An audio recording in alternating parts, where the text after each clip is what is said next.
Okay. It's time to talk about flippable smartphones because let's just get into it.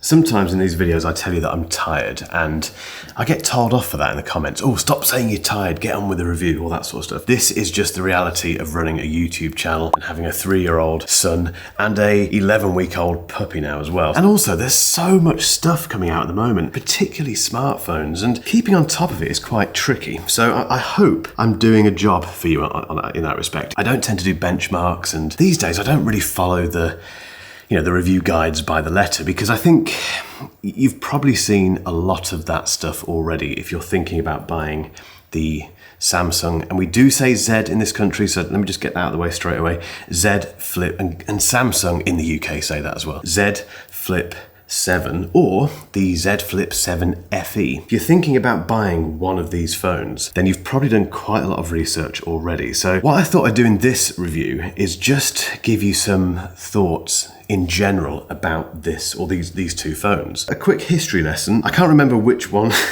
is which in front of me, but the oldest one that I have is this. And Niall, being Niall because he's fantastic, will put down here which one this is. But this is the one with the tiny little screen here, which you can get notifications on and some other stuff when you can make it work. But that was it. It was very not particularly usable. You had to do that. Then fast forward a little bit, we then had the which one was it? The 5 and the 6. This is the 6, the one that everyone at the Olympics had for some reason.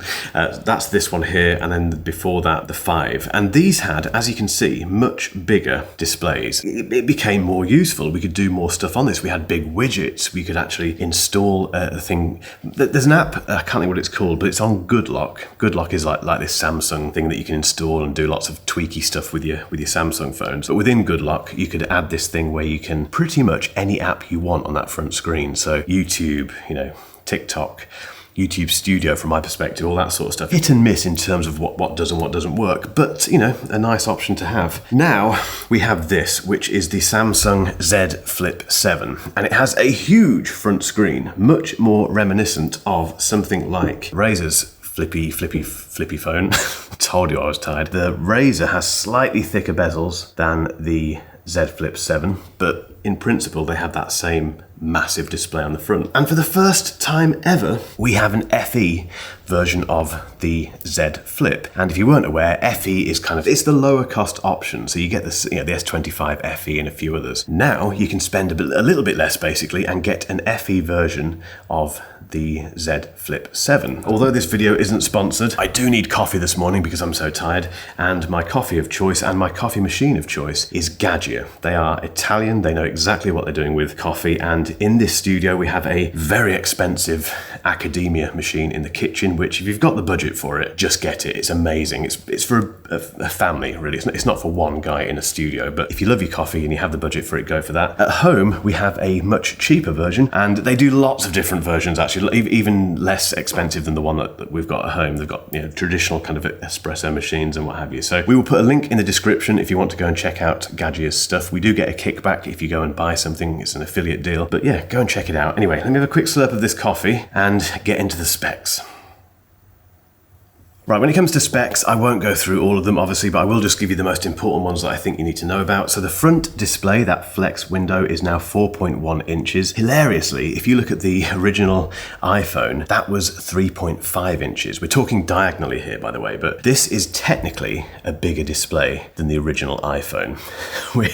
Which is insane, but that shows you how far we've come. It's also got a 2600 nit peak brightness, a 120 Hz refresh rate. That internal display is 6.9 inches. It's got a 4300 milliamp hour battery, which is a bit bigger. In fact, it's the biggest one obviously they've ever put into a Flip, which gives up to 31 hours of video, which is fantastic. It's running the Exynos 2500, that's not how you say it, is it? It's the Exynos 2500 chip, which is a 3nm chip, and it's not the Snapdragon. Let's get that out of the way straight away, that they do not put the Snapdragon into this Flip 7. It's got 12 gig of RAM. What else? DeX is now compatible with the Flip, which I know will be important to some of you. What else? Camera system. We have a 50 megapixel main with a 2x optical zoom, a 10 megapixel selfie, a 12 megapixel ultra wide. It does 10-bit HDR video. It's got enhanced portraits. It's got auto zoom, which keeps you in frame and in focus. It's got the zoom slider, the smooth zoom thing that you get on the S25 Ultra, which is nice. It comes in blue shadow, which is this color here, jet black, coral red, and a mint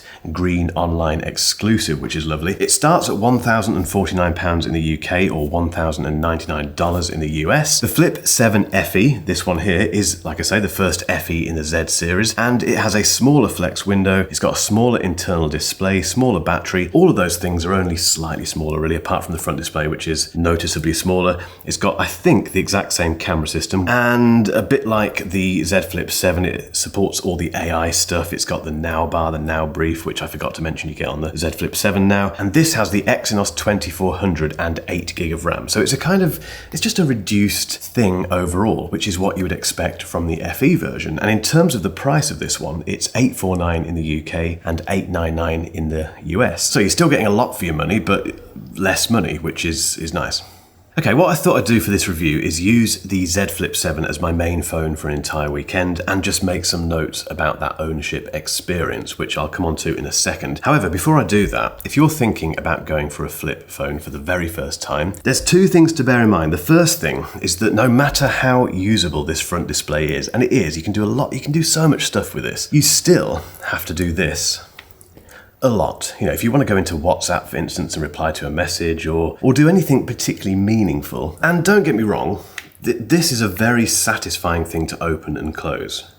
That never really gets old, and doing that and mastering it is quite a lot of fun. But you do have to do it a lot, and I think some people may go into the flip game not fully appreciating that and may get fed up with having to do that quite quickly. So bear that in mind. That is why potentially the Fold might be a better choice, because you only really ever open this when you need to go into big screen activities, which is less common than the stuff that you do on the front display, if that makes sense. It's kind of the other way around on this. The other thing to bear in mind, and this is completely unavoidable in 2025, is the fact that you will get a crease on the display, which you can just about see. Now, with every iteration of these flippable phones, that crease gets less, but I haven't used one that doesn't have it and that you can't see in certain lights and that you can't feel when you run your finger over it. It doesn't bother me. I've used so many of these phones now, I just don't even think about it. I didn't even mention it actually in my Fold 7 review. It wasn't a conscious thing, I just didn't mention it because I'm just used to the crease being there. Like I say, it just gets less each time. The hinge gets better each time, they get thinner, all this stuff. If you're coming to this thinking,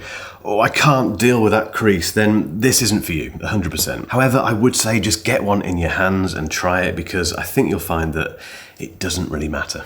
On to my notes about using this as my main phone for the last 3 days. The first thing is that I think this front display, the main reason this exists is for that. So basically, you can use these main lenses on your face and see it as though it was the selfie cam. It's not the selfie cam is actually inside, in there.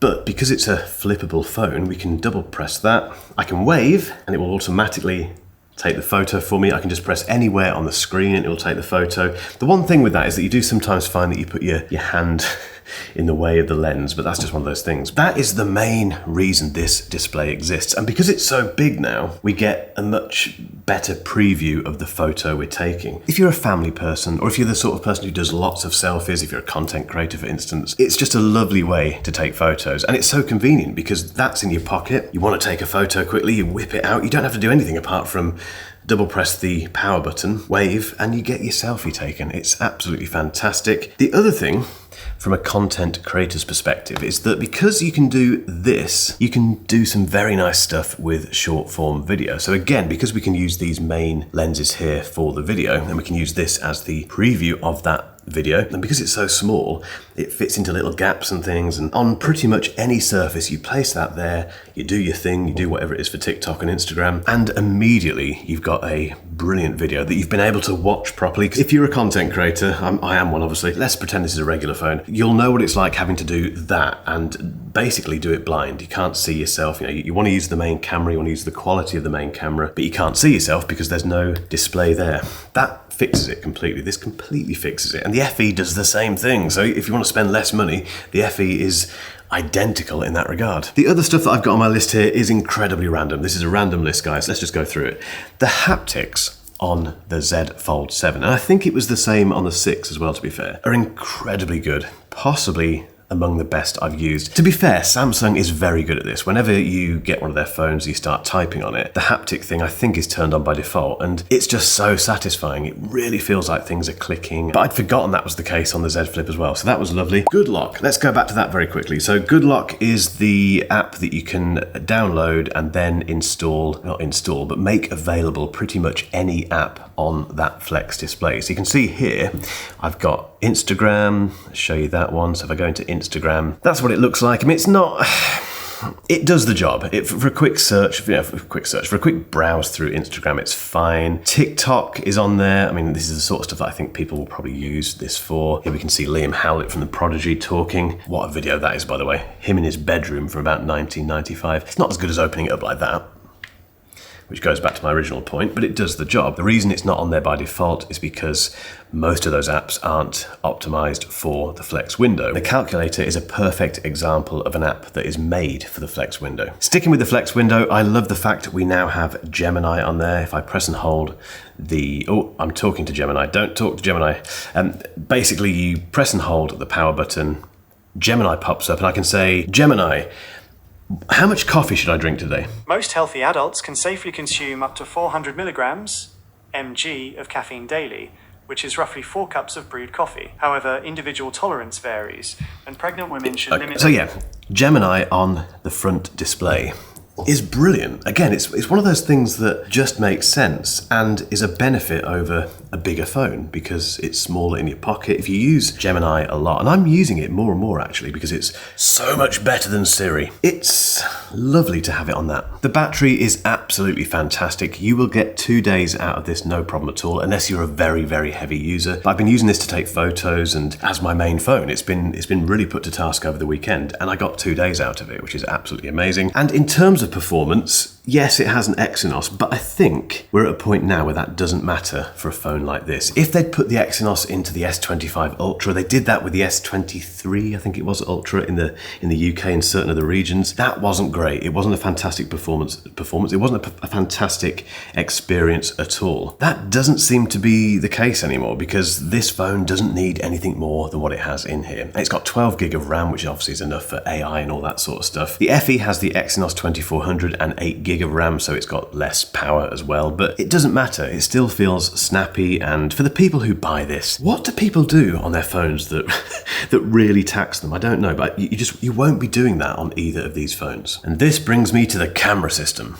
Hands up, I've not taken loads of photos with the Z Flip 7 because I've not had the time to, but I have put it to the ultimate test, which is taking a selfie that includes my puppy and my son, because they do not stand still. And this particular photo was taken once. It was a one-shot affair. I didn't have to keep saying to them, come on Nala, come on Harrison, just stay still. I didn't have to do any of that. It just took the photo, bang, bosh, done. That, for me, being a dad and being an owner of a puppy, is all that matters, really. And again, because we have that massive Flex window with that big preview of what we're taking the photo of, it's just so good. It's the reason I wish this phone was for me. I did take lots of other photos, to be fair, while I was in New York. So I went to New York for Unpacked, or Brooklyn more specifically, and I think these photos are great.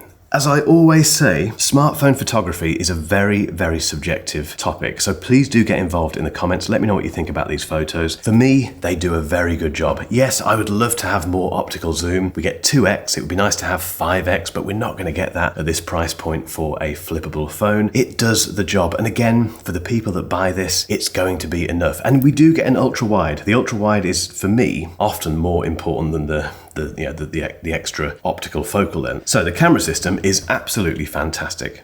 We've reached the conclusion, and thank you so much if you've got this far, guys, because this feels like it's been quite a long video from my perspective. And as you can tell, I'm very fueled by coffee at the moment. I wish the Z Flip 7 was for me. In fact, I wish any of these flip phones were for me. Every time I review one, I want to carry on using it, but I know I can't because, for me personally, doing that regularly, it's just not for me. Nothing against flip phones because of that. That's just part of the ownership experience. But for me, I just can't keep doing that because most of the time I want to use that big display inside. So for me, the Fold 7 makes sense because I've got that front display that size all the time anyway. And if I want to go into an even bigger display, I can just open it and I've got a great big 8-inch display in there. So for me, the Fold 7 gets my vote out of the two. I think if you're the sort of person who wants one of the smallest phones on the market and you don't think that doing that is going to get particularly annoying, and you may not even need to do it that often, then this is the phone to get. It's a big upgrade. I've not been through any of the AI stuff and One UI 8, etc., but Samsung is at the top of their game when it comes to both of those things. One UI 8 is fantastic. Galaxy AI